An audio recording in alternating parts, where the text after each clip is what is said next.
KBS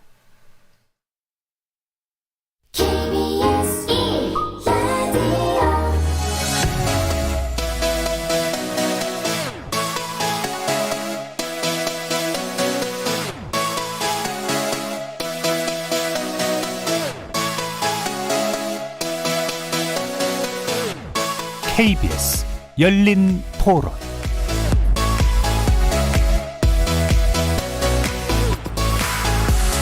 안녕하십니까. KBS 열린 토론 정준희입니다. 옷을 좀 잘 차려입고 옷가게를 들어왔을 때 하고 슈링하고 들어왔을 때 하고 점원의 태도라든지 그냥 실상에서도 얼마든지 사람 겉모습만 보고 판단하는 사항들이 많기 때문에 결국 차별이라는 거는 이 다름을 인정하느냐 아니면 그 차이인 것 같아요. 직장에서 이제 뭐 점심에 뭐 고기 반찬이 나왔다. 그러면 뭐 너 좋아하겠다 뭐 그러고 무거운 거 옮길 때도 제가 이제 뭐 힘들어가지고 이제 뭐 땀빵 흘리고 있으면 야 덩치값을 해야지 막 이런 얘기도 좀 듣고요. 솔직히 뭐 저도 첫인상 안 좋은 거 저도 알아요. 근데 그게 너무 이렇게 막 좀 심하게 좀 그러다 보니까 차별을 두면 안 되는 곳까지 이제 차별을 둬버리니까 기분이 안 좋더라고요. 여자라고 차별받는 거 좀 있었죠. 아무래도 회사에서도 그렇고 우선 인식 자체가 이제 이 중요한 요소에는 여자 직원보다는 남자 직원이 좀 더 잘할 거라는 인식으로 이제 그렇게 배려하는데 실은 사실 여자 직원들이 더 많이 잘하는 일도 분명히 많이 있는데 그 자리에 갔을 때 내가 여자 남자 상관없이 그냥 나의 할 일을 더 잘할 수 있는 거 보여주는 거. 성소수자에 대해서는 우리나라는 보수적이라서 좀 많이 차별이 있겠죠. 선입견이 있어가지고 안 좋게 표현하면은 좀 꺼림직하다, 약간 좀 소름 돋는다 이런 식으로 그런 문화를 접하지 않는 사람들은 좀 많이 꺼림직하게 생각을 하겠죠.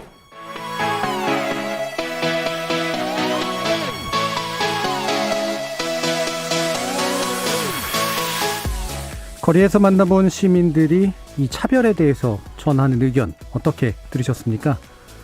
잠시 수면 아래로 잦아들었던 차별금지법 제정 목소리가 최근 다시 커지고 있는데요.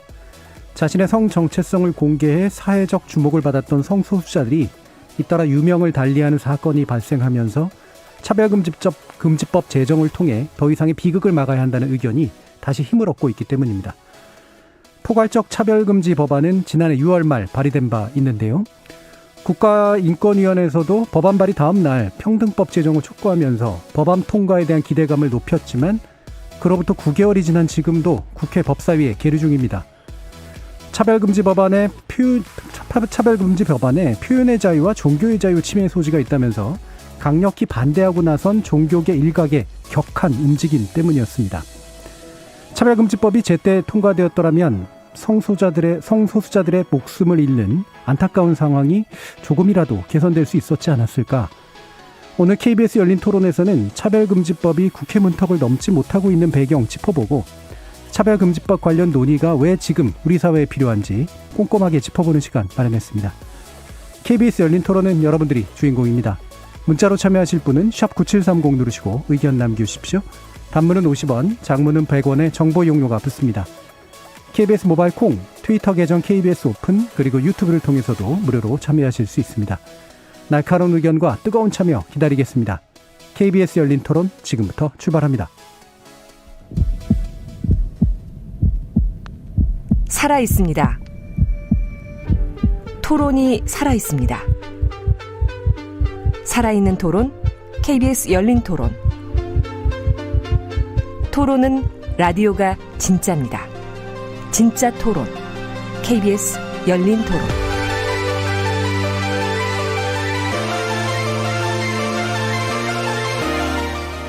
오늘 논의를 위해 세 분의 전문가 모셨습니다. 먼저 포괄적 차별금지 법안 대표 발의하신 정의당 장혜영 의원 나오셨습니다. 안녕하세요. 그리고 포괄적 차별금지법을 가장 강력하게 반대해온 곳 보수기독교계였죠. 하지만 그 안에도 다른 목소리가 있는데요. 차별과 혐오에 반대하는 감리회 모임의 신동근 목사 나오셨습니다. 네, 안녕하세요. 신동근입니다. 자, 그리고 국가인권위원회가 공개한 트랜스젠더 혐오차별 실태조사 연구 책임자이기도 하시죠. 인권법 연구자이신 숙명여대 법학부 홍성수 교수 나오셨습니다. 예, 안녕하십니까. 홍성수입니다. 청취자 여러분들도 다양한 의견 부탁드리겠습니다. 자, 차별금지법에 관련된 논의를 저희 열린토론에서도 지난번에도 한번 했었는데요. 그때 뭐 이러저러한 물론 이제 뭐 반대라든가 우려의 의견들도 있었지만 그래도 언젠가는 해결될 어떤 법안이 아닌가, 뭐 제정될 법안이 아닌가라는 그런 생각들이 있었습니다만 아직 좀 이제 늦춰지고 있는 그런 상태인 것 같은데요. 지금 상황에 대해서 일단 어떻게들 생각하시는지 세 분 말씀 간단히 듣고 구체적인 쟁점들 짚어보도록 하겠습니다. 먼저 장희영 의원 말씀 들어볼까요? 네. 이제 우리 사회에서 포괄적 차별금지법의 제정은 더는 피할 수 없는, 더는 이제 외면할 수 없는 시대적인 과제가 됐다. 저는 이렇게 보고 있습니다. 그리고 그렇게 제가 보고 있는 이유는 역설적으로 우리 사회가 안타깝게도 굉장히 극심한 불평등을 겪고 있기도 하고 또 이 코로나19라고 하는 사상 초유의 재난을 통해서 그런 불평등이 더더욱 격해지고 있고 그 안에서 어떤 차별과 혐오 상황이 점점 더 심각해지고 있기 때문인데요. 그래서 일상생활에서 접할 수 있는 여러 가지 구체적인 차별과 혐오를 시민들이 보고 겪으면서 네. 이런 것들로부터 우리 스스로를 지키고 공동체를 지키기 위한 어떤 법률의 제정이 필요하구나라고 하는 것을 많이 자각하고 계시다고 생각합니다. 예. 단지 오르베 문제를 넘어서서 현실에서 이 차별과 혐오의 문제들이 실제로 우리 사회를 굉장히 어렵게 만들고 있다라는 점 많은 분들이 각인하고 있다라는 말씀이신데요. 자, 신동근 목사님 어떠신가요? 예, 저는 뭐 차별도 문제지만 차별이 더 문제되는 건 혐오 때문에 문제되는 네. 거잖아요. 폭력적인. 포괄적 차별금지의 필요성에 대해서는 이제는 이견이 없을 것 같습니다. 살고 죽는 문제까지 왔으니까요. 제가 알기로도 작년 이 자리에 계셨던 장혜영 의원님께서 6월 29일에 발의하시고 예. 바로 다음 날 국가인권위원회가 또 발의했는데 같은 시점에 민주당의 이상민 의원께서도 그렇게 얘기를 하셨어요. 자기 당에서 100명을 모아서 평등법을 발의하겠다라고 말씀하셨는데 지금 9개월이 지났거든요. 실은 제가 한 달 전에 이상민 의원실에 전화를 했어요. 이거 어떻게 된 거냐. 그랬더니만 답이 거기서 일하시는 비서시겠죠. 이미 그 10명의 동의자는 구했는데 거기까지만 얘기 들었습니다. 그래서 네. 지금 더 이상 늦추지 말고 민주당 안까지 와서 새 안을 갖고 빨리 법사위에서 심의를 해가지고 이번 회기 중에 통과를 시켜야 될 법이라고 생각하고 있습니다. 예. 그 법안 통과의 시급성에 네네. 대해서 말씀을 해주셨습니다. 홍성수 교수님 말씀 들어볼게요. 예. 사실 이제 차별금지법이 논의되기 시작한 거는 이번 국회가 처음은 아니고요. 2000년대 초반부터 이미 예. 논의가 되고 또 그때는 정부 발의도 있었고 인권위에서도 움직임이 있었고 또 그동안에 수차례에 걸쳐서 발의가 됐던 법입니다. 그러니까 20년 동안 묵혀왔던 그런 법이고요. 그리고 또 주요 국가들에서는 이 차별금지법이라고 하는 것이 여러 법 중에 좀 기본적인 법률, 민주주의 국가에서 꼭 있어야 되는 그런 기본적인 법률로 자리 잡은 지 이미 오래가 됐습니다. 그리고 아까 이제 장혜영 의원님이 말씀해 주신 것처럼 사실 코로나라고 하는 이 위중유의 사태를 겪으면서 이 혐오와 차별의 문제가 더욱더 좀 심각한 문제라는 것을 우리가 절절히 이렇게 느끼게 됐었고요. 또 대부분 이제 혐오나 차별의 문제가 극단화되는 그런 배경들이 되게 좀 사회경제적으로 좀 어려울 때 더 네. 이제 극단화되는 경향들이 있거든요. 근데 우리 사회가 이 어떤 사회경제적인 여러 가지 불평등이나 이런 문제를 해소하지 못하고 있는 상황에서 또 코로나라고 하는 또 이런 어떤 재난 상황까지 겹치게 되니까 우리 사회는 더더군다나 이 혐오나 차별에 대응해야 될 필요성이 강조되고 있는 그런 상황인데 아쉽게도 이 차별금지법이라고 하는 어떻게 보면 이 혐오차별 문제에 있어서 가장 기본이 되는 법률조차 좀 제정하고 있지 못하다는 것은 좀 너무 안타까운 일이 아닌가라는 그런 생각입니다. 예. 이런 법이 실질적으로 사회에서의 위험을 줄이는 데 도움이 될까라고 하는 문제에 대해서 이제 이후에 좀 더 아마 자세히 논의해 볼 수 있을 것 같고요. 일단 이제 제기되고 있는 이제 포괄적 차별금지 법안이라고 하는 것은 이제 포괄적이라고 이름 붙인 이유도 충분히 있지 않습니까? 네. 그 내용에 대해서 일단 장혜영 의원께서 좀 소개해 주시죠. 네. 지금까지 역대 국회에서 포괄적 차별금지법이 총 8번 제가 한 것까지 예. 발의가 됐는데 그 모든 법안들의 내용이 사실상 대동소이합니다. 그러니까 일단은 우리 사회에서 규정하고 있는 법률로 금지해야 되는 대상의 차별이 무엇인지를 규정을 해서 어떤 이 차별에 대한 기준을 정하고요. 그런 차별이 일어났을 때 예. 어떻게 그 피해를 구제하고 실효성 있게 구제해 나갈 것인가에 대한 방법들을 규정을 하는 것이고 마지막으로는 이제 국가가 어떻게 나서서 정책을 통해서 이 차별을 시정하는 계획을 실현할 것인가에 이렇게 세 가지의 내용으로 이루어져 있다고 보시면 되는데요. 특히나 많이 논의가 되는 게 이 금지 대상 차별의 범위 이 부분일 겁니다. 그래서 포괄적 차별금지법이라고 하는 것은 사실 지금 어떤 뭐 장애인 차별금지법이라든가 뭐 고용 영역에 예. 있어서의 뭐 성차별이라든가 연령차별에 대한 일부 개별 법률들은 있지만 단순히 그런 개별적인 차별들을 넘어서 뭐 성별, 장애, 나이, 언어, 뭐 출신 국가나 민족, 인종, 뭐 거기서 성별 정체성, 성적 지향 이런 23가지 정도의 어떤 차별 금지 사유들로 인해서 우리가 살면서 반드시 일상생활을 유지하기 위해서 필요한 영역들이 있잖아요. 네. 뭐 교육이라든가 아니면 고용이라든가 재화나 서비스를 공급하거나 이용하거나 아니면은 뭐 행정 서비스, 예를 들면 재판을 받거나 참정권을 행사하거나 하는 4가지의 영역에 있어서 그런 사유들로 부당하게 차별을 하면 안 된다라고 하는 게 이 차별금지법이 규정하는 그런 차별의 범위라고 말씀드릴 수 있습니다. 예. 그 성별 등등의 차별의 영역들을 이제 규정해 놓으셨고, 네, 구제라고 하는 건 이제 시정 공고를 할 수 있도록 해서 문제가 생겼을 맞습니다. 때 국가인권위원회가 예. 시정 어떤 차별이라고 이것이 인정이 되면 그것에 대해서 시정을 권고할 수가 있고 그건 사실 지금 국가인권위원회법으로도 가능한 네. 사항인데요.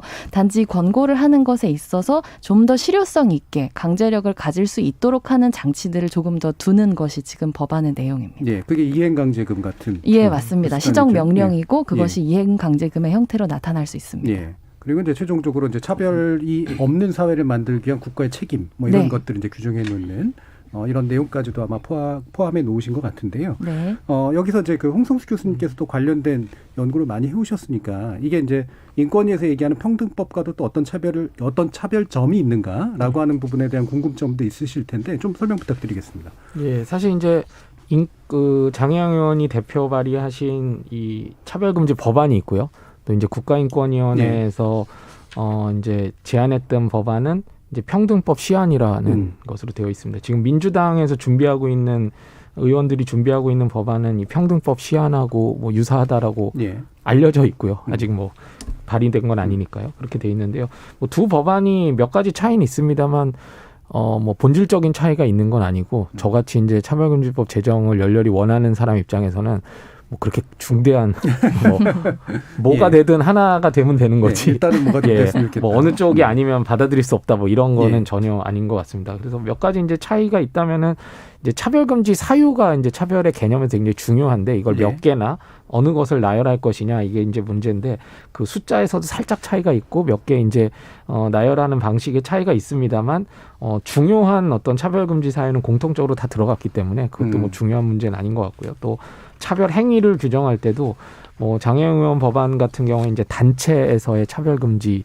뭐 이런 내용들은 뭐 기존에 좀 없던 내용이고 또 인권위 평등법 시안에서는 또 빠져 있는 내용이라서 뭐 그런 부분은 이제 넣을 거냐 뺄 거냐 뭐 이런 문제들 또 아까 말씀하신 그 시정 명령 뭐 이행강제금을 물리는 이런 조치들이 장혜영 의원 법안에는 있지만 이제 평등법 시안에는 빠져 있습니다. 그래서 이제 구제 방법을 좀 이렇게 더 강도 높게 할 거냐 아니면 조금 더 유연한 방식으로 할 거냐라는 문제인데 이것도 뭐 사실은 학계에서도 워낙 이제 장단점이 있는 문제라서 뭐 이쪽을 그 시정명령 반드시 필요하다 이런 분도 있고 또 이게 생각보다는 그렇게 뭐 실효성이 없어도 사실은 뭐 무방하다라고 하는 견해들도 있거든요. 그래서 그런 부분들은 이 법안을 이제 이 논의하는 과정에서 심의하는 과정에서 얼마든지 저는 조율할 수 있는 내용이라고 생각을 합니다. 근데 문제는 이제 반대를 위한 반대를 하시는 분들이 반대를 해서 문제인 거지 이 법을 이제 통과시키기로 마음 먹은 상태에서는 얼마든지 저는 좀 조율이 긍정적인 가능한. 방향으로 조율될 수 있는 그런 차이라고 생각합니다. 예, 그러니까 대동소이한 측면들이 예. 대부분이기 때문에 그래서 실제로 이 취지에 근본적으로 동의하느냐 그렇지 않느냐가 일단 이게 문제인 거고 네, 맞습니다. 그 다음에 이제 어떤 조율들을 할 것인가의 문제일 텐데요. 관련해서 이제 가장 강력한 목소리, 반대 목소리가 나오는 게 아무래도 기독교계인데 그 안에 계시면서 사실은 이런 식의 포괄적 차별금지법안 필요성에 대한 목소리를 높이기 굉장히 어려우실 것 같아요. 신동국 목사님 어떠십니까? 네, 그렇죠. 솔직히 뭐 제가 여기 나오는 것도 뭐 좀 쉬운 일은 네, 아닐 거고요. 아니었을 것 같으세요. 예, 말씀드리면 사실 저희 포괄적 차별금지법 여지까지 뭐 7차례 이번이 장혜영 의원까지 해서 8차례 발의됐는데 그때마다 이제 걸림돌이 된 게 기독교계라는 것은 뭐 다 잘 아실 거예요. 사실 이웃 종교 뭐 천주교나 불교나 원불교에 비하면 사실 훨씬 더 저희들이 좀 넘어야 될 그 네. 장벽이 크죠. 그 한 예로 작년 11월 17일 날 민주당 사 앞에서 종교계가 포괄적 차별금지에 대한 그 통과를 요청하는 시위를 했는데 다른 예를 들면 조계종 같은 경우는 자체 내에 사회노동위원회 네. 그 다음에 예를 들면 원불교나 천주교도 자체 내에 인정받은 인권위원회가 있습니다. 네. 그렇게 참여했지만 개신교는 임의단체인 무지개 이런 네. 이렇게 왔어요. 이 정도예요. 그러니까 그런데 보수 기독교계만 그러냐? 요즘 그렇지는 않습니다. 이건 뭐 조금 예. 세게 얘기를 한다 그럴까? 그렇지 않은 좀 예전에 진보적인 곳이라고 했던 곳조차도 예. 그 안에 구성원들인 각 교단이 밀고 가기 때문에 실은 교회협의회가 소리를 내줘야죠. 예. 지금 못 내주는 거 뭐 여기 계시는 분들 다 잘 아실 거라고 저는 생각되는데요. 못 내주는 이유는 뭐 뻔합니다. 그 안에 소속된 교단들이 함께 협의해서 그 소리를 못 내게 만들고 있죠. 진보교단도 그렇다는 말씀이시죠? 그렇죠. 예. 예. 물론 심정적으로야 좀 덜하긴 하겠지만 예. 어쨌든 도움은 안 되고 있는 부분이라고 충분히 얘기할 수는 있을 것 같습니다. 예. 그럼 일단 이제 지금 차별과 혐오에 반대하는 감리의 모임 네네. 자체를 만들고 운영하시게 된 계기가 있다고 들었는데요. 네네네. 네. 그건 어떤 건가요? 뭐 먼저 말씀드린 것처럼 뭐 차별과 혐오에 반대하는 감리의 모임 자체가 조금 개신교 안에서 좀 다른 목소리가 있다라는 고육지책의 모임인 것은 분명합니다. 저는 감리회 소속 목사고요. 저는 한 30년 감리회에 있는데 실은 저희 감리회의 제 후배예요. 이동환 목사라고 있습니다. 최근 엠네스티 인권상을 네. 수상을 했는데 이 이동환 목사가 2019년 8월 인천 퀴어 축제에 가가지고 성소수자들을 축복하는 네. 집례식을 했어요. 그것 때문에 저희 감리회 안에서 고소를 당하고 기소를 당해서 저희가 2심제입니다. 저희는 예. 연회라는 그 단체와 총회가 있는데 연회에서 정직 2년을 2020년 10월에 이제 판결을 받습니다. 예. 사실 이동환 목사는 40대예요. 저는 이제 조금 있으면 이제 60이 되는 네. 선배 쪽이고요. 선배들이 그래도 후배가 이렇게 어려움을 겪는데 뭐 변호사로도 활동도 함께 해주고 모금도 하다가 저희들이 정직 2년을 먹으면 판결 받고 나서 이러고 있으면 안 되겠다라고 해서 무제약적인 축복행위를 법으로 단죄하는 것에 문제의식을 가진 감리회에 있는 50대, 60대, 70대 목회자들이 한 100여 명이 모였어요. 그래서 모여서 이건 좀 아닌 것 같다. 네. 그래서 저희들이 이동환 목사뿐만 아니라 조금 넘어서 혐오차별에 대한 관심과 그것을 극복할 수 있는 대안을 갖는 그 모임을 구성을 한 것이 바로 차별과 혐오를 반대하는 감리회 모임. 그래서 네. 저희는 혐오와 차별을 반대하는 감리회 모임입니다. 그래서 예. 혐차반모라고 하고요. 그래서 현재로는 이동환 목사를 넘어서 차별금지법과 감리회 전망이라는 주제로 예. 2회 세미나를 하고 앞으로도 계속하면서 에큐메니컬 차원으로 예. 초계파 차원으로 혐오 차별에 대한 그 반대와 대안을 모색하는 일을 하려고 합니다. 그 중에 하나가 예. 포괄적 차별금지법에 대한 연구와 거기에 대한 일정한 지지라고 이야기할 수 예. 있을 것 같습니다. 자, 그러면 이 부분이 이제 뭐 교리상 뭐 보수적이냐 진보적이냐, 그다음에 이 부분을 어떻게 받아들이냐, 뭐 교회법적으로 어떠하냐라고 하는 문제는 뭐 그 세계 안에서 물론 어려움이 있지만 한다고 하더라도 이제 사회법에 대한 반대까지도 이렇게 만들어내는 이유가 뭘까라는 사실 그런 궁금증이 있는데 전에 아마 KBS 시사보도에서 좀 나왔던 이야기였던 것 같습니다만 종교계 안에서도 이제 이런 개신교에서 목소리가 유독 크고 사실은 그 개신교에서 목소리를 이렇게 이끌고 계신 분들은 수도 그렇게까지 많지는 않은데 네. 정작 정치적으로는 굉장히 강력한 힘을 발휘하는 이유는 뭘까? 이제 사실 이런 이제 질문들이 있었던 거거든요. 네. 어떻게 보세요, 장 의원은? 저는 일단 그 차별금지법이 국회에서 도무지 이렇게 진도가 나가지 않는 이유가 크게 두 가지라고 생각을 네. 하는데요. 이제 한 가지는 우리 국회 구성에서 이 다양성이 모자란 문제가 하나 있다라는 네. 생각이 듭니다. 사실 이 국회의원 한 사람 한 사람이 헌법 기관이고 예. 또 어떤 양심의 자유가 있기 때문에 어떤 법안을 그럼에도 불구하고 신념을 걸고 만들어야겠다라고 하면 분명히 만들어낼 수가 있거든요. 그래서 20대 국회에서 는 발의조차 되지 못했던 법을 한 달 만에 발의할 수 있었던 것도 21대 국회에서 여러 가지 그러니까 차별의 당사자로서의 경험을 가지고 있는 의원들이 있었기 때문에 이게 가능했다고 보는 거거든요. 네. 당장 정의당 6명 의원뿐만 아니라 4분 의원님들이 이제 다른 당에서도 발의를 해주셨는데 각각 다 어떤 뭐 여성운동 영역이라든가 뭐 자영업자 영역이라든가 혹은 청년 혹은 노동 운동에서 차별을 받았던 당사자로서 이 차별금지법의 필요성에 공감하기 때문에 아무리 반대의 목소리가 있다고 하더라도 예. 발의에 공개적으로 참여를 하신 거거든요. 그러니까 말하자면은 이 소위 국회에서 먹고 사는 문제가 중요하다라고 생각하지만 차별 문제가 죽고 사는 문제라고 하는 걸 예. 알고 있는 의원들이 이걸 같이 하는 거죠. 근데 그렇지 않은 많은 의원들이 있는 환경 속에서 이 번번이 발의되고 좌절되어 왔었던 과정을 보면서 어떤 학습된 무력감이라고 하는 게 네네. 국회에 존재한다고 생각합니다. 물론 굉장히 어떤 보수 기독교계를 중심으로 한 이 반대의 목소리라고 하는 것은 사실 체감상 굉장히 두려울 때가 있어요. 예. 폭력적인 형태로 나타나기도 하고 이제 발의를 준비한다는 기사들이 나면서부터 저희 의원실도 정말 업무가 마비될 정도로 굉장히 입에 담지 못할 뭐 욕설, 저주 내지는 뭐 종종 그래도 점잖게 하시는 분들도 좀 늘어나시기는 했는데요. 예. 어쨌든 그런 것들을 감당해야 되지만 그렇게 또 못 감당할 것도 아니거든요. 예. 어쨌든 이제 이 필요성에 대해서 공감을 한다면 견뎌낼 수 있는데 어떤 상상되고 학습되어 있는 굉장히 이것이 정치적으로 나에게 큰 불이익으로 올 것이다라고 하는 공포감이 훨씬 더 그 실체보다 크다는 생각을 예. 많이 합니다. 학습된 무기력이라는 표현을 좀 해주셨는데 이게 이제 국회의원들이 사실은 굉장히 좀 표 계산에 능한 분들이긴 합니다만 네.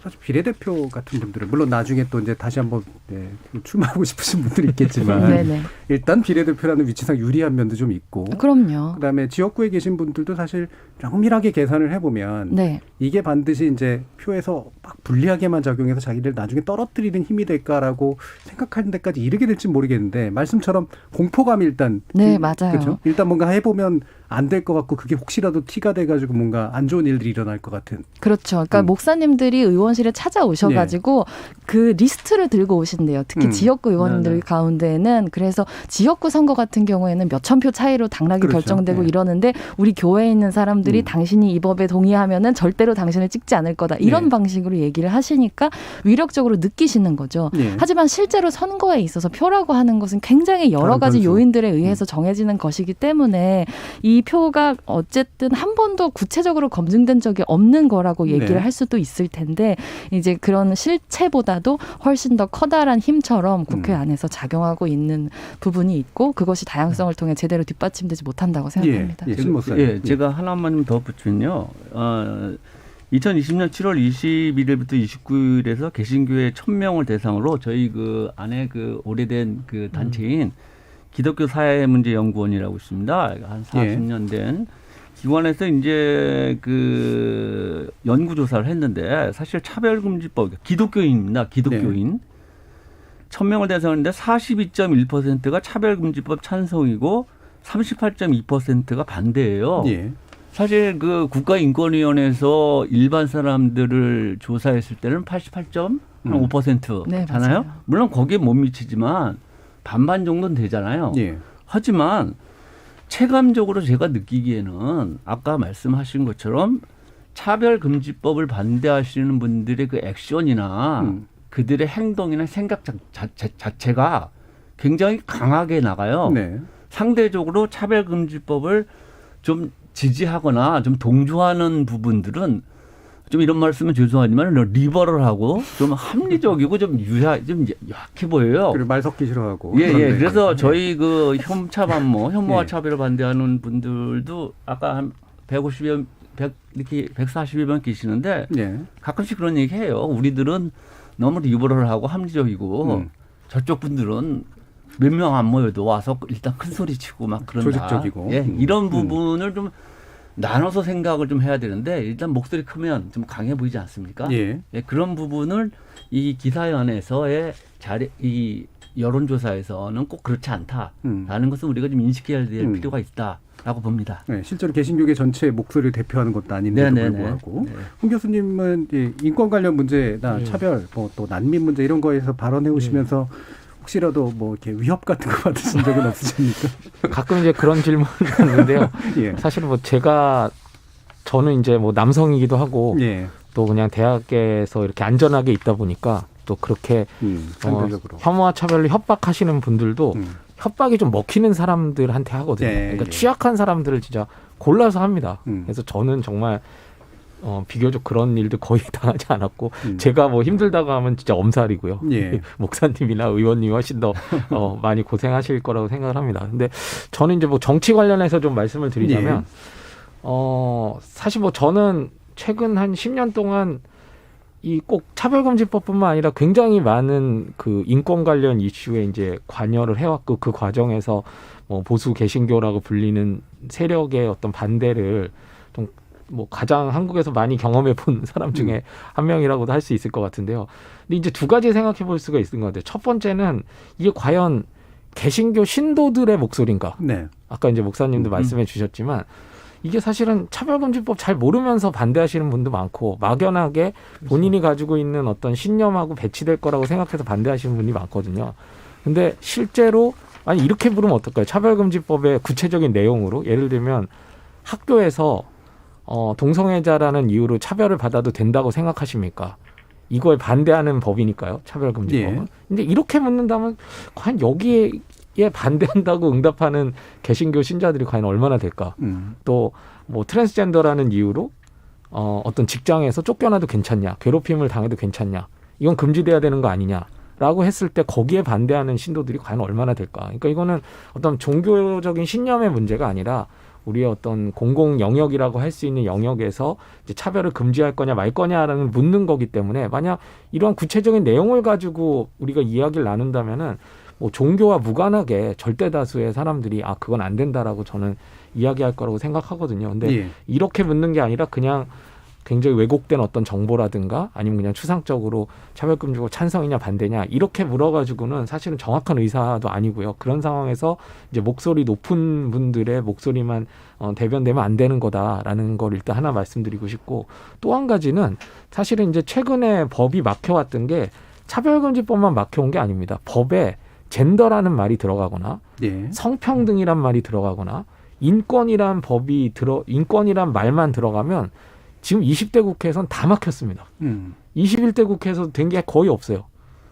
이거는 합리적인 지금 어떤 토론이라고 할 수가 없거든요. 어떤 반대하는 집단이 있는데 그 집단이 합리적인 목소리로 반대를 하고 있다고 하면 당연히 귀를 기울여야죠. 그건 뭐 개신교여서가 아니라 뭐 어떤 집단이라도 그런 의견을 내면 국회의원으로서 당연히 귀를 기울여야 되지만 이거는 그냥 젠더 성평등 인권이란 말만 들어가면 다 반대하고 있는데 그런 목소리를 들어서 법안을 냈다가 철회를 하고 그 멀쩡한 법안을 아예 법안을 내려는 그런 시도조차 안 하고 이거는 정말 우리 국회가 국민의 대표기관이라고 불리는 국회가 좀 심각하게 생각해봐야 되는 문제고 이것을 단순히 반대하는 사람들이 있어 부담스럽다? 더 이상 이렇게만 넘겨서는 안 된다라고 생각을 합니다. 그러니까 지난번에 열린 토론에서 저희가 이제 이 문제를 다룰 때 그런 얘기를 했던 기억이 나요. 결과적으로 보면 뭐 아까 23개 항목 차별에 대해서 얘기를 해주셨지만 사실 인종으로 차별한다. 당연히 찬성할 사람이 없을 거 아닙니까?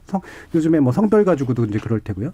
결국에는 다른 것들에 대한 우려들을 얘기하지만 결국은 성소수자에 관련된 게 논의의 핵심이고 그렇죠. 이 부분을 빼고 싶어 하는 거다. 그리고 그 중에 이제 보면 표현의 자유를 주장하시는 이제 교계에 계신 분들 같은 경우엔 동성애 반대를 대놓고 이제 막 교회에서 설교도 하고 막 하고 싶은데 이거를 못하게 하면 어떡하느냐라고 하는 이제 그런 이게 이제 표현의 자유를 침해한다라고 하는 그런 이유 때문에 이제 그런 거 아닙니까? 근데 이게 사실은 이제 그거를 이런 것도 좋은 얘기는 아닙니다만 그거를 처벌하는 건 아니잖아요. 사실 이 법의 취지 자체가. 그렇죠. 예. 그 부분에 대한 오해도 분명히 좀 있는 것 같아요. 그 네. 말을 하는 것도 사실 올바른 일은 아니긴 합니다만. 예. 네, 맞습니다.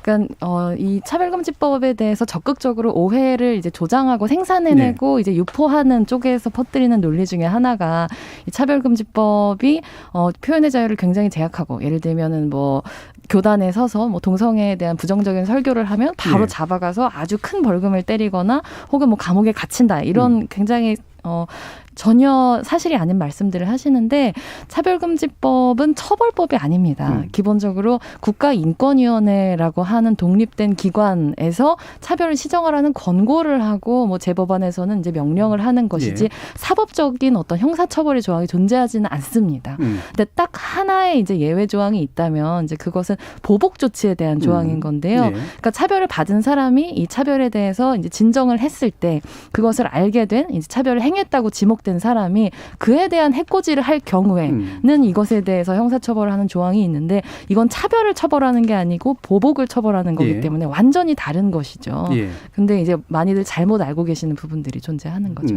그러니까 이런 차별들이 나는 차별을 겪었다. 따라서 이런 차별에 대해서 문제 제기를 했는데 이를테면 해고를 당한다거나 아니면은 뭐 이를테면 같은 집단 안에서 따돌림을 당한다거나 이런 식의 어떤 일들에 대해서는 뭔가 이후에 조치들은 있을 수 있다.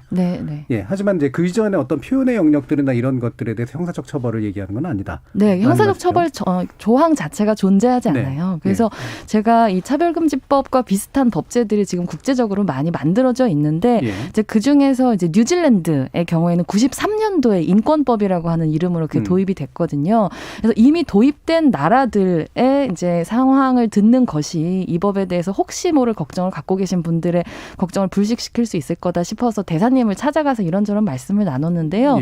굉장히 인상적인 얘기를 해주셨어요. 그러니까 그 인권법이 하는 일이라고 하는 거는 걱정을 하고 있는 사람들을 중재하는 기능이라는 거예요. 그러니까 그 사람들이 이제 한 사람은 차별을 받았다고 주장하고 한 사람은 안 했다고 주장을 하는데 근데 그럼 이게 진짜 차별인지 아닌지 우리 한번 얘기를 해봅시다. 라면서 충분히 얘기를 하고 나면 사실상 어떤 법적인 절차로 가기보다는 그 중재 과정 안에서 서로 납득하고 끝나는 경우가 훨씬 많다는 거죠. 그러니까 이게 대화의 테이블로 불러들이는.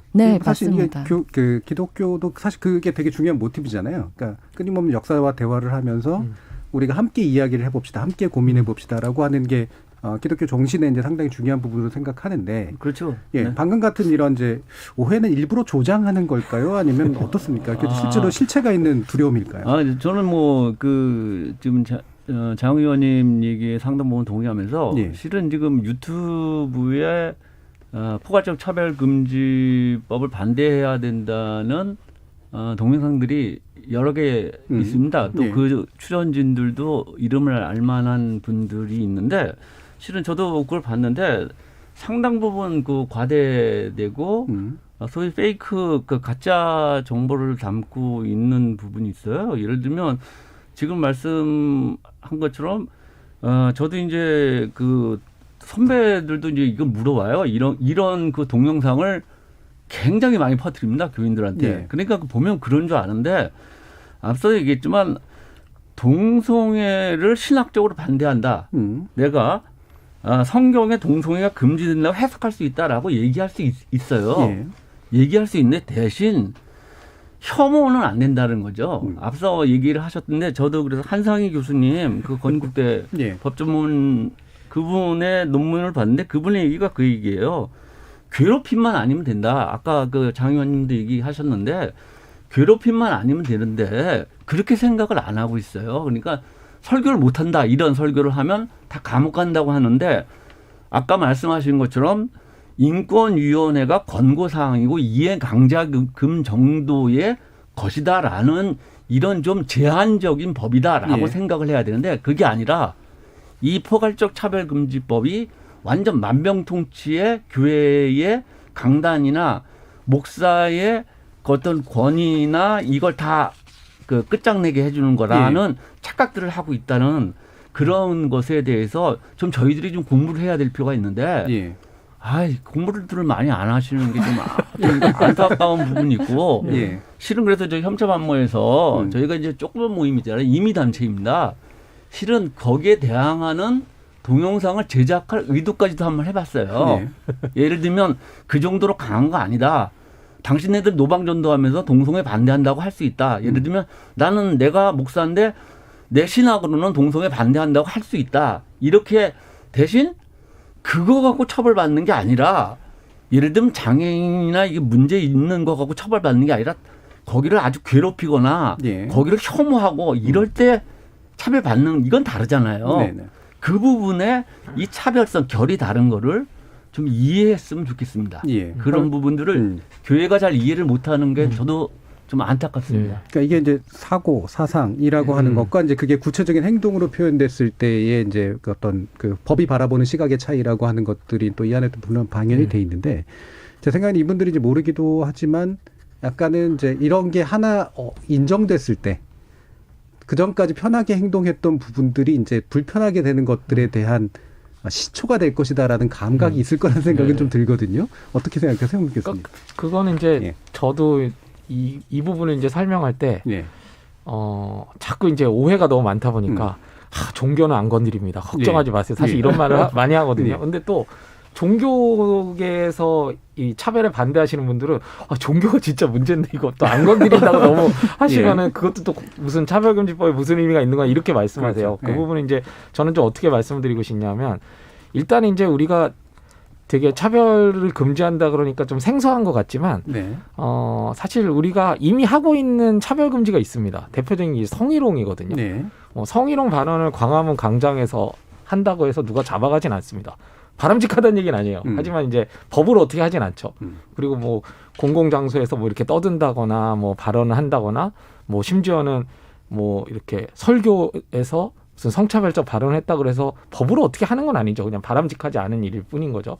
근데 만약에 이 성희롱 발언을 고용 영역에서 했다, 회사에서 했다, 또는 학교에서 했다라고 하면 이건 이제 괴롭힘이 되거든요. 그래서 성희롱이 영어로 이제 섹슈얼 허래스먼트고 여기서 말하는 이제 허래스먼트가 이거는 그냥 물론 이제 거리에서 떠드는 걸 들었을 때도 괴롭지만 직장 상사한테 그 얘기를 들었다는 거는 이거는 노동권의 구체적인 제약으로 정말 일하기 싫고 정말 어떤 노동권이 박탈당하거나 제약당하는 일로 받아들여질 수밖에 없는 거고요. 또 학교에서 그런 일을 당했다면 이건 교육권을 사실 제약받는 일이 되거든요. 그렇기 때문에 그런 영역에서만큼은 국가가 금지를 하고 있는 게 이제 성희롱 금지의 내용입니다. 마찬가지로 이 어떤 혐오라고 하는 것도 사실 뭐 거리에서 떠드는 것도 바람직한 건 아닙니다만 그것까지 우리가 법으로 어떻게 하려는 건 아니고 다만 이제 고용이나 교육 같은 영역에서 그런 발언을 했을 때는 이건 노동권의 문제고 교육권의 문제이기 때문에 법으로 금지한다. 사실 이렇게 이제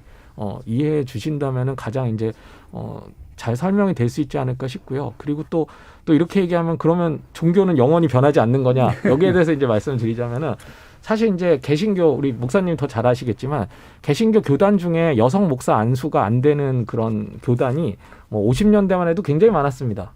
근데 그 법으로 금지한 적 한 번도 없거든요. 우리 뭐 여성 목사 안수 허용해야 된다고 뭐 법이 뭐 이런 적 한 번도 없는데 뭐 최근에 어떤 현황표를 보니까 한 몇 개만을 제외하고는 다 여성 목사 안수가 허용이 돼 있어요, 지금은.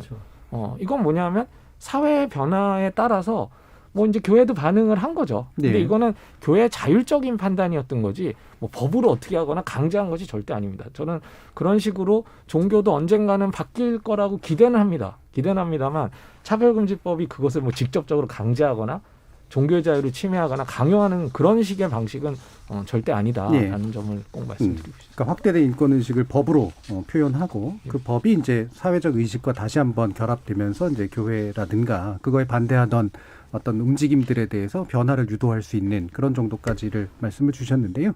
청취자들도 여러 가지 좀 의견을 보여주셔가지고요. 한번 들어보고 가겠습니다. 정혜진 문자 캐스터. 네, 청취자 여러분이 보내주신 문자 소개해드리겠습니다. 개인정보 처리 방침님, 차별금지법 제정을 응원합니다. 성소수자도 사람으로 보는 성소수자 인권을 나중으로 보지 않는 세상을 희망합니다.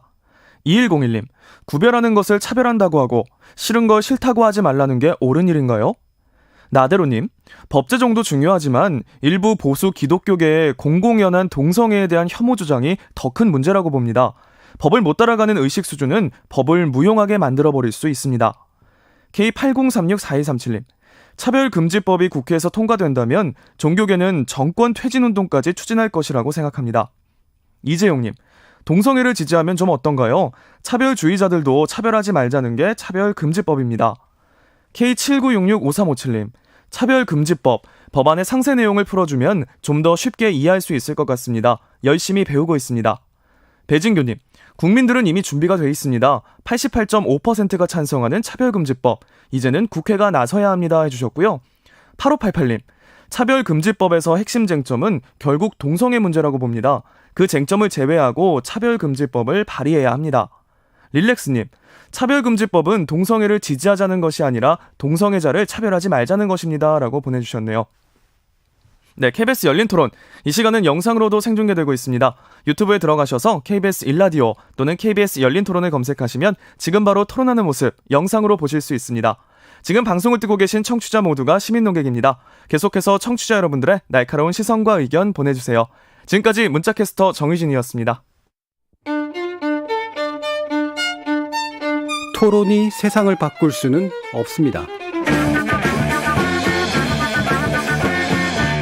하지만 토론 없이 바꿀 수 있는 세상은 어디에도 없습니다.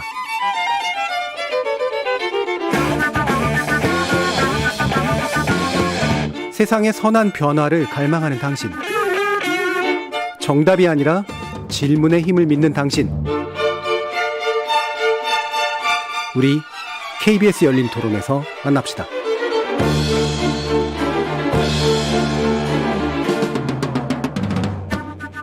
KBS 열린 토론, 차별과 혐오에 반대하는 감리의 모임의 신동근 목사, 정의당 장혜영 의원, 그리고 숙명여대 법학부의 홍성수 교수, 이렇게 세 분과 함께 하고 있습니다.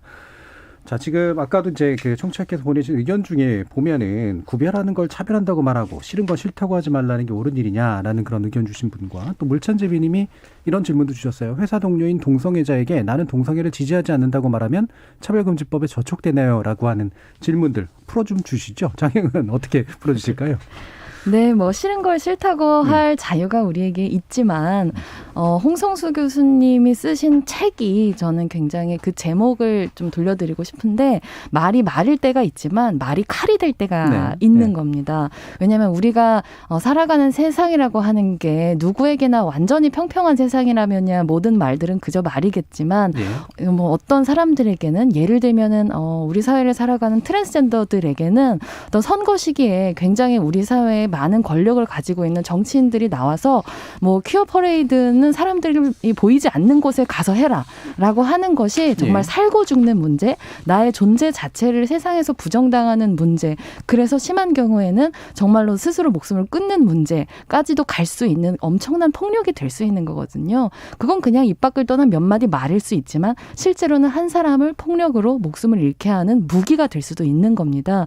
그렇기 때문에 어떠한 상황에서의 그런 발화들이 존재하는가라고 하는 맥락을 따져보아야 하는 것이고, 그런 맥락을 따져볼 수 있게 만드는 하나의 어떤 우리 공동체 안에 절차를 만드는 것이 이 포괄적 차별금지법이다라고 말씀드릴 수 있을 것 같아요. 일단 이 법의 취지 자체는 뭐 그 말을 하지 말라, 처벌하겠다라는 건 아니지만 적어도 그 말이 상대에게 어떠한 상처나 해를 안길 수 있는가라고 하는 문제를 고민하는 이제 어떤 계기로서 판을 여는 거잖아요. 그렇죠. 예, 홍성수 교수님 말씀.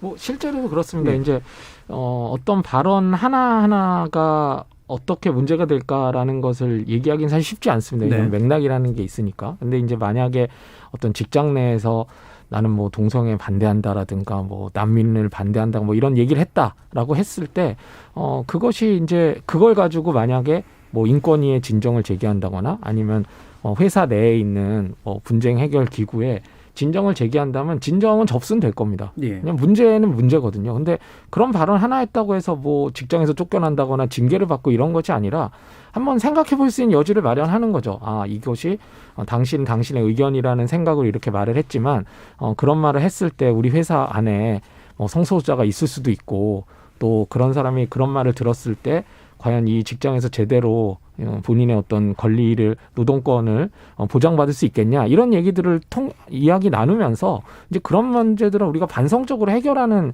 과정을 제공하는 게 사실 차별금지법의 핵심적인 내용이거든요. 그리고 뭐 그런 과정이 잘 안 받아들여졌을 때 인권위가 내리는 권고라고 하는 건 뭐 기껏 해봐야 교육 2시간 이수해라 뭐 이런 이제 그런 이제 권고 같은 거 내려집니다. 근데 그것마저도 사실 들어도 되고 안 들어도 되는 내용이에요. 권고기 때문에. 사실 이런 정도로 어떻게 보면 차별금지법은 저는 무슨 표현을 주냐면 좋아하냐면 좀 자극을 준다. 예. 이게 문제가 될 수 있다. 자극을 주는 거지. 예. 뭐 말 한마디 했다고 감옥에 보내고 말 한마디 했다고 무슨 폐가망신을 당하고 막 이런 식의 법이 전혀 아니거든요. 예. 근데 이제 너무 이 법이 좀 잘못 알려져 있다 보니까 마치 이제 말 한마디 했다고 무슨 감옥 가는 법인 것처럼 이렇게 알려진 게 굉장히 좀 안타까운 부분이고요. 실제로도 뭐 차별금지법 만드시려고 하는 사람들이 그렇게 뭐 무시무시한 법을 만들려고 하기보다는 좀 정말 이대로 놔둘 수는 없는 거거든요. 그렇다고 해서. 네, 그런 발언들을 뭐 아무 데서나 막 하는 것을 그대로 내버릴 수는 없기 때문에 뭔가 여기에 대해 좀 화두를 던지고 이게 문제의식을 좀 더 고양시키기 위한 그런 법으로 이해되어야 된다라고 생각을 합니다. 예. 저희 최서연 님이 동성애를 지지하지 않는다라는 말에 대해서 생각이 많다 하시면서 예를 들면 남자를 지지하지 않는다, 사랑을 지지하지 않는다, 뭐 안경 쓴 사람을 지지하지 않는다 이런 식의 나열하고 보면 말이 안 되는 말이 아닐까라는 말씀도 주셨는데요. 뭐 되게 중요한 지적이신 것 같아요. 그러니까 이를테면 나는 너가 피부 색깔이 검해서 싫어, 지지하지 않아 이런 식의 얘기를 하는 건 이제 대부분의 상식상 용납될 수 없는 일이고 그게 맑지 않다라는 건 알지만 동성애 문제로 넘어가면 이게 달라진단 말이에요. 네. 그러니까 그만큼 이제 인식이 많이 나아지긴 했어도 동성애 뭔가 다른 차원의 문제다라고 생각하는 경향이 있는 것 같은데 특히 이제 아까도 어떤 목사님이 문자 주셨는데 기독교는 성격이 법이다. 이건 절대 타협의 대상이 아니다라고 하는 말씀에 대해서도 또 어떻게 이해를 하시면 좋을까 신동훈 목사님? 그렇죠.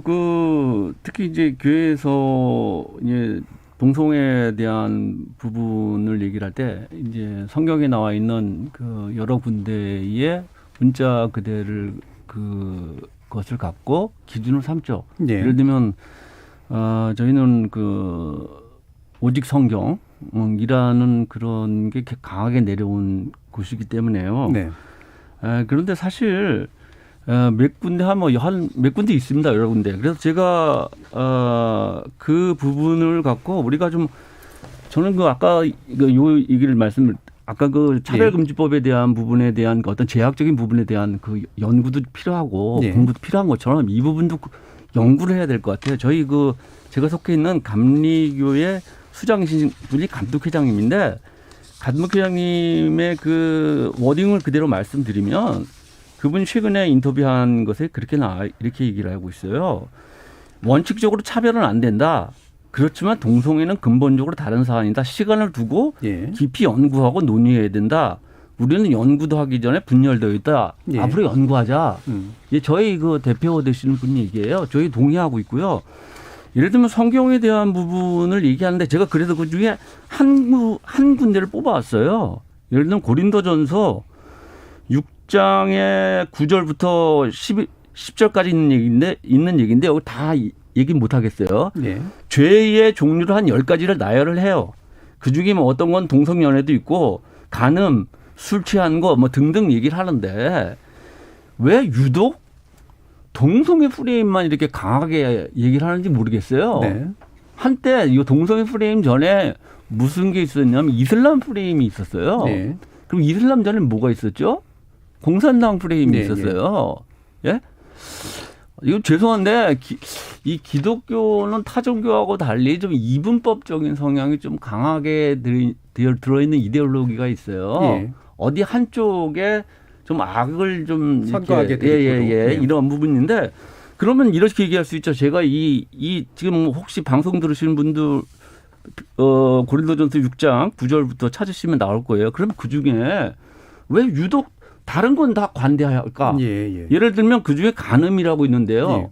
저희가 한 10몇 년 전인가요? 20년 전에 간통죄 폐지됐잖아요. 간통죄 폐지될 때 보수 기독교가 나섰나요? 간통죄 폐지되는 것 같고 데모했나요? 난리 한 적 없습니다. 지금도 가늠해요. 간통하시는 분들, 제가 추측입니다. 예. 이해하고 그러세요? 예, 추측입니다. 예. 그러니까 그거 갖고 별로 뭐라고 안 그러는데 예. 동성애 부분은 아까 얘기된 것처럼 유전적으로 타고나는 건지 아니면 정말 예. 내가 타락해가지고 한 건지에 대한 분분의 연구가 필요한 부분이라고 지금 좀 생각해서 아까 얘기한 좀 성경의 문자주의를 좀 벗어버리고 조금 벗어나서 다른 것들을 좀 찾아야 돼요. 최근에 마지막 하나만 더 얘기 들으면 최근에 저희들은 텍스트와 컨텍스트의 상호 교환을 통해서 성경을 해석한다고 하는데 최근에 저희 무지개 신학연구소라는 곳에서 퀴어 성서 신학이라는 예. 한 800쪽짜리 그 번역본을 했어요. 이런 부분들의 노력들을 통해서 새롭게 해석된다는 것들을 예. 좀 이해해 주셨으면 좋겠습니다. 예, 이 부분이 이제 사실 또 여러 가지 종교의 흐름 중에 개신교라는 흐름, 또 개신교의 흐름 안에서도 교리적으로 다른 해석들이 존재하는데 특정 해석만 강조하는 그런 움직임에 대해서 이제 우리가 다시 한번 고민해 볼 필요는 있는 것 같고요. 말씀처럼 이제 또 다 같이 이제 고민하고 연구하고 이런 것들도 필요할 텐데 오늘 또 홍 교수님 모신 또 이유 중에 하나가 국가인권에 관련 연구를 또 하셨잖아요. 특히나 트랜스젠더 혐오 차별. 사실 오늘 논의의 중요한 이유 중에 하나가 이제 바로 여기에 있는 건데 조사 내용이 좀 어떻습니까? 예, 사실 이제 우리가 성소수자에 관련된 연구도 많지는 않지만 그래도 이제 몇 번 시도가 된 적이 있었고요. 예. 또 이제 성소수자라고 우리가 흔히 얘기는 하지만 또 그 내부에는 또 다양한 성소수자들이 또 존재를 합니다. 그 중에 이제 한 집단이 이제 트랜스젠더라고 할 수가 있겠는데요. 이제 트랜스젠더만을 대상으로 500명 넘는 사람을 이렇게 조사한 것은 한국에서 처음 있는 일이었고, 그 전에도 당연히 이쪽 분야에 이제 관심이 있는 분들이나 당사자들은 트랜스젠더에 대한 차별이 굉장히 심각하다라는 거는 다 알고 있었는데요. 그걸 몰랐던 건 아니지만 이번 조사를 통해서 구체적으로 어떤 어려움을 어떻게 겪고 있는지 이거를 거의 생애 주기마다 그리고 삶의 전 영역, 고용, 교육, 공공시설 이용할 것 없이 거의 모든 문제와 관련해서 이제 연구를 했다는 것에서 좀 의미를 찾을 수가 있을 것 같고요. 몇 가지만 숫자를 좀 보여드리면은 예를 들면 이제 구직 활동 경험이 있다라고 하는 응답자 중에 한 57%가 트랜스젠더 정체성 관련해서 직장 지원하는 거 포기했다 이렇게 이제 그러니까 이제 우리가 일을 직장을 구할 수 없다라고 하는 것이 미치는 여러 가지 영향, 삶의 여러 가지 영향은 설명 안 드려도 잘 아실 텐데 일단 트랜스젠더 집단은 직장을 구하는 것 자체에서 이제 어려움을 겪는 거고요, 기본적으로. 그다음에 이제 본인의 어떤 주민등록상에 제시되어 있는 성별과 본인이 인식하고 있는 성별이 이제 다르다 보니까 어딜 가도 다 이제 의식이 되는 거죠. 비행기 탈 때는 신분증을 내야 되니까 거기서도 문제가 되고 또 어딜 가도 한국은 또 신분증을 제시하라는 곳이 굉장히 많잖아요. 그럴 때마다 늘 의심당하고 뭔가 속이는 거 아닌가? 주민등록증 위조한 거 아닌가? 그래서 어딜 가도 이제 불편하고 또 나가면 화장실 가는 거 사실 아무것도 아닌데 너무 우리 일상이잖아요. 화장실 가는. 근데 오늘 집을 나설 때마다 난 또 어느 화장실에 가야지. 이 걱정을 하지 않으면은 집 밖을 한 발짝도 나갈 수 없다는 거. 사실 이런 거는 정말 말로 설명할 수 없는 그런 차별과 혐오를 당하고 있는 거고 너무나 큰 어려움을 이제 겪고 있는 거거든요. 이제 그런 부분들이 너무 분명하게 이제 조사 결과에 드러났고, 근데 안타까운 거는 한국에서 트랜스젠더에 관련된 어떤 정책이라고 하는 것은 사적 영역, 공적 영역 할 거 없이 사실상 제로다라고 할 수 있을 정도로 이런 심각한 문제에 대해서 전혀 대책을 세우고 있지 않다는 게 너무나 좀 심각한 상황이 아닌가 싶습니다. 참 이런 관련 연구 제가 연구자로서 이게 굉장히 어려우실 텐데라는 생각을 했어요. 이게 대충 설문조사 돌려가지고 해결될 문제도 아니라 그렇죠. 이렇게 드러내고 싶지 않아 하는 분들을 찾아야 되고 또 얘기를 끌어내야 되고 이런데 굉장히 좀 의미 있는 조사와 연구를 해주신 것 같은데 이런 게 이제 우리 사회에 감춰져 있고 드러나지 않았던 문제들을 이제 보여주는 그런 되게 중요한 계기잖아요. 아까 장영 의원께서 이제 이게 삶과 죽음, 누군가에게는 삶과 죽음의 문제다라는 사실, 이 부분을 이해하고 인정하지 못했기 때문에 이 법을 통해서라도 이제 그런 대화의 장을 마련하는 것이라고 말씀을 주셨는데 지금 이게 필요한 이유, 다시 한번 또 좀 얘기를 해주시겠어요? 이게 적기라고 얘기할 수 있을지는 모르겠습니다만. 네, 적기라고 얘기하기에는 너무 늦었죠. 예. 네, 왜냐하면 이 법이 처음 국회에 상정됐던 것은 정부안으로 2007년의 예. 일이기 때문에 그때 만들어졌더라고 한다면 이 14년 동안 있어왔던 무수한 차별로 인한 피해들을 그래도 우리가 좀 막을 수 있지 않았을까라고 하는 그런 만시지탄의 마음으로 이 법안을 지금 보고 있는 것이고요. 그러니까 차별 문제라고 하는 것을 지금 우리가 공적으로 다룰 수 있는 기구가 사실상 거의 존재하지 않아요. 국가인권위원회법이 있기는 하지만 그건 이제 조직법이기 때문에 차별을 이제 금지하는 어떤 기본법이라고 하는 게 헌법의 평등권 조항 이외에는 사실상 구체화되어 있지 않습니다. 그렇기 때문에 어떤 사람은 이걸 차별이라고 생각하지만 다른 사람은 차별이 아니라고 생각할 때 답이 없는 경우들이 굉장히 많아요. 사적으로 풀게 되는 것이죠. 근데 이런 문제들에 있어서 어떤 국민의 어떤 행복을 추구할 권리, 기본적인 자유를 누릴 권리가 차별로 인해서 침해당할 때 이것을 어떻게든 구제해야 되는 절차를 만들어야 하는 것이고 그런 아주 상식적이고 사실은 온건하기까지 한 법이 이 포괄적 차별금지법이다라고 말씀을 드릴 수 있을 것 같아요. 왜냐하면 일상적으로 우리가 차별을 하면서도 이게 몰라서 하는 차별들도 굉장히 많거든요. 그래서 그런 과정에서 우리가 마치 교육 과정에서 개입을 하는 것처럼 사회적으로 이제 학교를 다 졸업한 이후에도 그건 차별입니다라고 알려줄 수 있는 과정이 필요하다는 거죠. 그것이 바로 이 포괄적 차별금지법이 도모하는 방향입니다. 예. 그 국가가 또 해야 될 역할에 대해서 또 아까 그 세 단계 중에 마지막 단계가 되게 중요한 부분이고 그래서 우리 일상생활에서 계속 곳곳에 스며들어 있는 차별을 무의식적으로 그냥 해왔는데 그걸 이제 계속 의식에서 인지하게 만드는 그런 여러 가지 일들이 이제 필요한 거잖아요. 그렇죠. 그러니까 차별이 무엇인지를 법적으로 구체적으로 정하는 게 굉장히 중요해요. 왜냐하면 법규범이라고 하는 것은 사실상 정말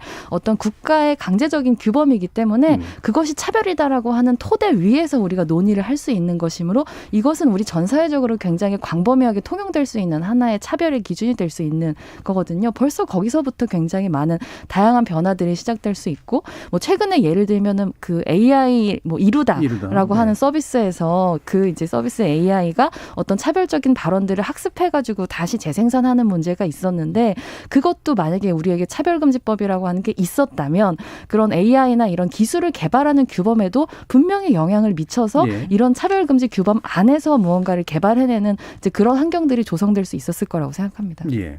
그럼 홍성수 교수님 아까 그 얘기해 주셨잖아요. 그러니까 뭐 누군가의 눈에는 사실 일부러 안 보는 것도 있을 수가 있는데 사실은 이제 작은 그러니까 일부의 불편을 그냥 무시해서 얻어지는 편리라고 하는 게 있어서 그거를 이제 누린다고까지 표현하지 모르겠지만 이걸 그렇게까지 급하게 생각하지 않는 분들도 되게 많으실 텐데 이게 이제 코로나19 이후라든가 특히 우리 사회가 되게 뭐 다양성이 증대되는 사회에서 분명히 우리 사회 자체의 위험을 예방하고 방지하는 문제도 충분히 있을 것 같거든요. 어떤 부분들에 대해서 그런 것들을 강조해 주실 수 있을까요? 사실 이제 앞으로 우리 사회는 더 다원화될 거라고 봅니다. 이제 두 가지로 말씀드릴 수 있을 것 같은데요. 일단은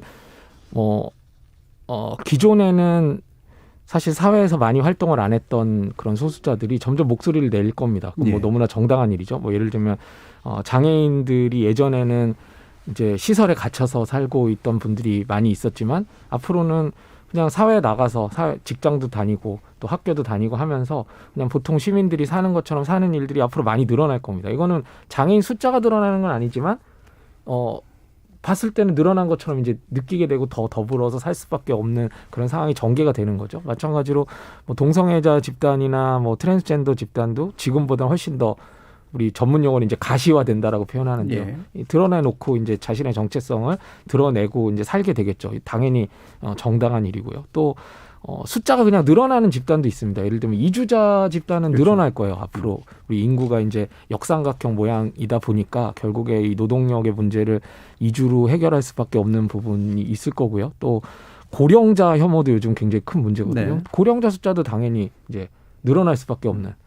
그래서 어떤 이유든 간에 이 소수자들과 함께 더불어 살아가야 되는 것은 이건 뭐 선택하고 말고의 문제가 아니라 그냥 현실 그 자체라고 봐야 될 것 같고요. 근데 이 만약에 어떤 소수라는 이유로 차별하고 혐오하고 이런 일들이 이제 허용된다면 이건 우리 사회 엄청난 갈등과 분쟁의 요인이 될 겁니다. 또 엄청난 비용을 치르게 될 수도 있겠죠. 그래서 저는 이제 차별과 혐오 문제를 어쩔 때는 굉장히 윤리적인 차원에서 정말 나쁜 겁니다. 이건 뭐 이렇게 얘기할 때도 있지만 그냥 좀 우리가 지혜롭게 머리만 좀 굴린다면 우리 사회가 조금 더 평화롭고 조금 더 안전한 사회 를 우리가 바란다면은 사실 이 혐오나 차별의 문제를 해결해야 되는 게 너무너무 중요하고요. 그리고 문제가 터졌을 때 이거 어떻게 하려고 그러면 이미 늦습니다. 왜냐하면 이 혐오 차별 문제의 해결이라는 게 지금 당장 시작한다고 내년에 효과가 딱 나오는 게 아니라 뭐 10년, 20년 뒤에 효과를 볼 수도 있는 거거든요. 근데 지금 안 해놓으면 예. 우리가 10년, 20년 뒤에 그런 문제가 생겼을 때 뒤늦게 야 그때 차별금지법이라도 제정해 놨으면 이렇게 후회해봐야 이제 소용이 없는 상황이 전개가 될 거라는 거고 그런 점에서 저는 이게 지금도 굉장히 늦었지만 지금이라도 이 법을 빨리 만들어서 우리 사회가 차별을 금지한다라는 것을 확고하게 확인해 놓지 않으면 앞으로 우리가 점점 감당할 수 없는 그런 비용을 치르게 될 수도 있다 이런 점은 꼭 말씀드리고 싶습니다. 방금 이주민 문제도 얘기해 주셔서요. 사실 얼마 전에 이주노동자에 대해 선별적으로 이렇게 네, 코로나 검사를 그렇죠. 강제했던 거 이게 참 무신경한 게 이게 그렇죠. 모습인데 네. 그거를 이제 얘기해 놓고도 잘 모르는 경우도 되게 네. 많더라고요. 그러니까 이게 당연히 위험을 관리하는 당연히 국가 그렇죠. 행동 아니냐라고 생각하시는 분들도 꽤 있어서 이런 게 이제 우리가 안에 예. 좀 무신경하고 좀 무의식적으로 이제 차별이나 예. 혐오적인 어떤 행동들을 해온 것들의 되게 대표적인 표현인 맞습니다. 것 같은데 예. 어떠세요, 장 의원님? 이런 식의 상황들 아까 네. 말씀드린 이주 노동자 문제라든가 이런 것들 보시면 그렇죠. 그러니까 홍성수 교수님이 잘 짚어주셨는데 이 차별금지 문제를 주로 윤리적으로 얘기를 해왔는데 사실 효율의 측면에서도 네. 차별이 발생시키는 어마어마한 비효율이라는 그렇죠. 게 존재합니다. 그래서 그 이주노동자들에 대한 전수 코로나 조사라고 하는 것을 이제 서울시나를 비롯해서 여러 지자체들이 행정명령으로 했는데 이제 그것이 전문적인 입장에서 보자면 굉장히 비용은 많으나 효과가 떨어지는 네. 그런 이제 과학적이지 못한 방법이었다는 거예요.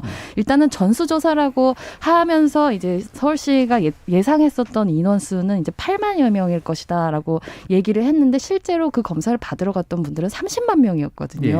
그러니까 그만큼 당국이 파악하지 못하고 있는 어떤 이주 노동자가 우리 사회에 굉장히 많은데 지금까지 여러 종류의 우리 사회에 존재하는 차별과 낙인들 때문에 드러나지 않았다가 이제 그런 부분들에 대해서 안전을 보장하겠다고 하니까 이 검사에 몰렸고 그래서 방역의 기본은 사회적 거리두기인데 예. 그 이제 주말에만 휴일을 주는 업장들이 많았기 때문에 주말에 정말로 많은 인파가 모여가지고 그 이제 검사를 받아야 해서 오히려 검사를 받으러 가서 걸려서 오겠다 이런 네. 종류의 얘기들이 나올 정도로 어마어마한 어떤 비용 대비의 비효율이 초래되었다라고 하는 게 있고요. 그래서 사실 우리가 코로나19를 1년여 넘게 싸워오면서 이제 정치권에서도 여러 번 이런 비슷한 종류의 말씀들이 있으셨어요. 그러니까 정세균 총리도 특정 커뮤니티에 대한 비난이 방역 관점에서 전혀 도움이 되지 않는다. 네. 왜냐하면 접촉자가 비난을 두려워해서 검사를 기피하게 되면 그 피해는 결국 우리 사회 전체가 떠안게 된다라고 굉장히 명확하게 설시하셨거든요. 이런 점에 있어서도 이 차별이라고 하는 것이 어떤 단순히 차별받는 소수자들을 위한 것이 아니라 우리 공동체의 안전을 위해서 반드시 필요한 안전장치다. 마스크와 같은 것이다. 이런 말씀을 그래서 드리는 겁니다. 예. 뭐 조금만 제가 덧붙여서 말씀드리면요. 사실은 한국의 방역 당국이 생각보다는 차별과 혐오에 대해서 그렇게 큰 실수를 많이 저지르진 않았거든요. 않았죠. 근데 그 이유가 왜 그러냐면 그냥 이제 순수한 방역 전문가들은 혐오와 차별은 방역의 적이다라는 것을 너무 잘 알고 있습니다. 이건 그냥 교과서에 나오는 공식같이 예. 되어 있는 거거든요. 그러니까 저같이 이제 뭐 혐오 차별 연구에서 반대하는 게 아니라 방역에 도움이 안 되기 때문에 도움이 안 되는 정도가 아니라 방역을 방해하는 예. 아주 중요한 어떤 문제이기 때문에 혐오와 차별에 반대하는 거고 그래서 이번에 뭐 일부 지자체에서 그런 방침을 내렸지만 또 방역 당국에서는 또 철회하라는 요청을 이렇게 내려줄 수 있었던 거거든요. 그만큼 이제 우리 사회의 안전과 관련된 문제라는 것을 보여주는 게 또 이번 코로나 사태를 통해서 오히려 혐오 차별이라고 하는 게 우리 사회를 더 불안하게 만들고 더 안전하지 않게 만드는 것이고 거꾸로 차별이 금지돼야 더 안전한 사회가 될 수 있다는 걸 또 예. 보여주는 좋은 사례가 아니었나 싶습니다. 그러니까 이를테면 얼마 전에도 논란이 됐던 것처럼 교회를 통한 감염이 많으니까 교인들 전부 전수 검사하자 이러면 교인들 되게 싫어할 거 아닙니까? 그리고 또 그것도 말씀드리면은 실제로 그래서 예. 교회 다니는 사람 출입금지 이렇게 붙인 예. 음식점도 있었어요. 맞아요. 그래서 예. 차별금지법이 예. 이 종교에 의한 예. 차별도 예. 금지를 하는 그럼요. 법이거든요. 아니, 그래서 오히려 기독교인들이 차별받는다 그런 얘기가 예. 있고요. 저 잠깐 하나만 짧게 얘기하면 아까 우리가 얘기한 게 그 어제 그 뉴스에 먼지 차별이라는 단어가 났습니다. 지금 말했던 그 소소한 예. 것들을 표현하는 게 예를 먼지 들면 차별. 맘스 스테이션 이렇게 돼 있는데 그건 그렇죠. 그냥 예. 아동인데 이제 예. 그런 아주 눈에 보이지 않는 예. 제가 이제 예를 들면 세월호 유가족 제가 예은이 엄마를 알아요. 저희 감리교 전사님인데 예은이 엄마가 글을 쓴 걸 봤는데 잘 아시잖아요. 그 유가족들이 지금 받는 그 혐오. 근데 그 받는 것 중에 이제 그 악플로 통해서 받는 혐오, 특히 그 시체 장사. 네. 예? 그런 거 보면 이 포괄적 차별 금지는 사실은 사람이 가는 데 있어서 지금 우리의 좀 발전된 나라에서는 가장 기본적인 그 어떤 법이다라는 것을 좀 서로 인정했으면 좋겠습니다. 교회에서도요. 자, 차별금지법 제정에 관련된 목소리 오늘 세 분과 말씀 나눠봤는데요. 그럼 마지막으로 어떤 것들을 우리 시민들께 말씀 주실 수 있을지 아니면 또 우리 장 의원님 같은 국회에서 또 어떤 역할들을 해주실지 말씀들을 해주시는 거로 한 1분씩 마무리 발언 듣도록 하겠습니다.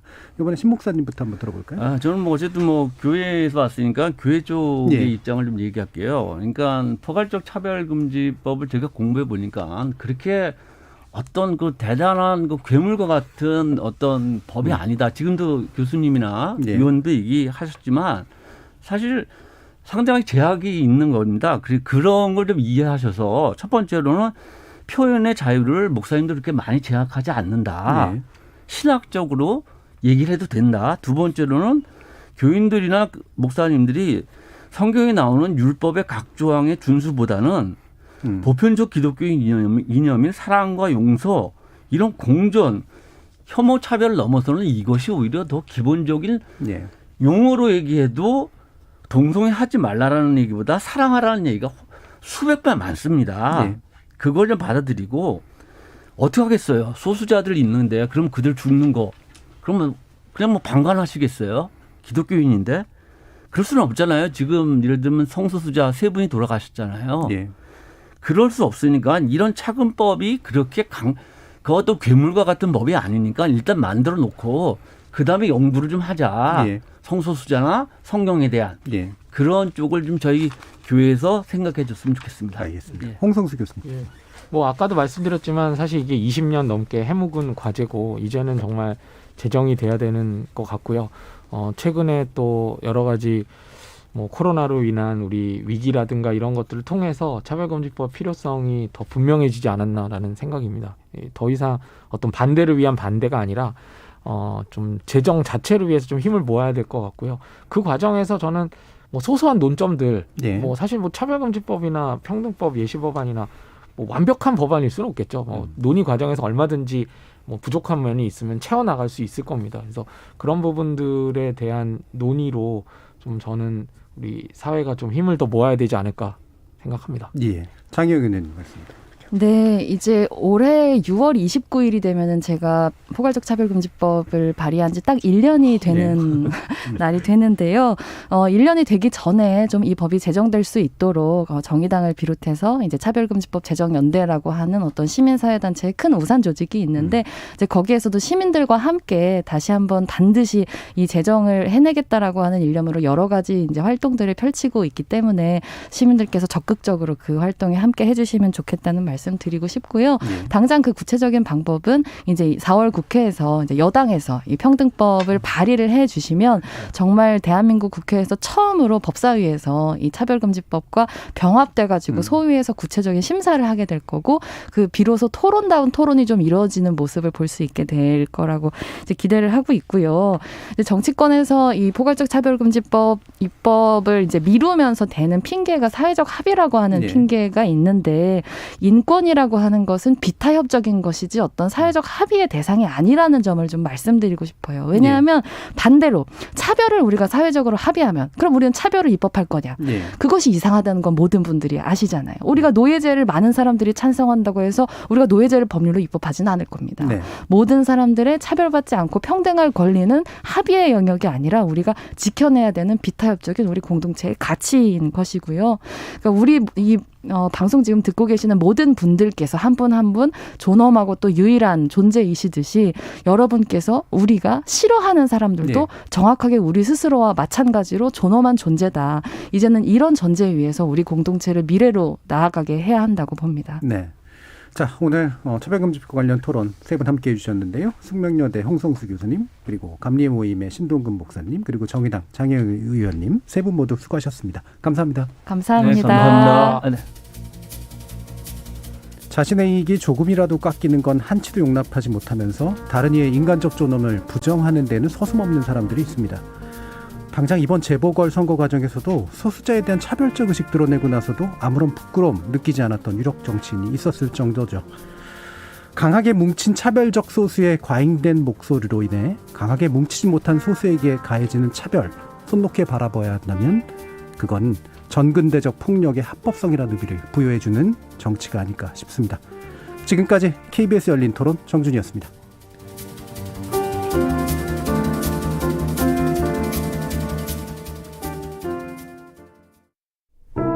안녕하세요.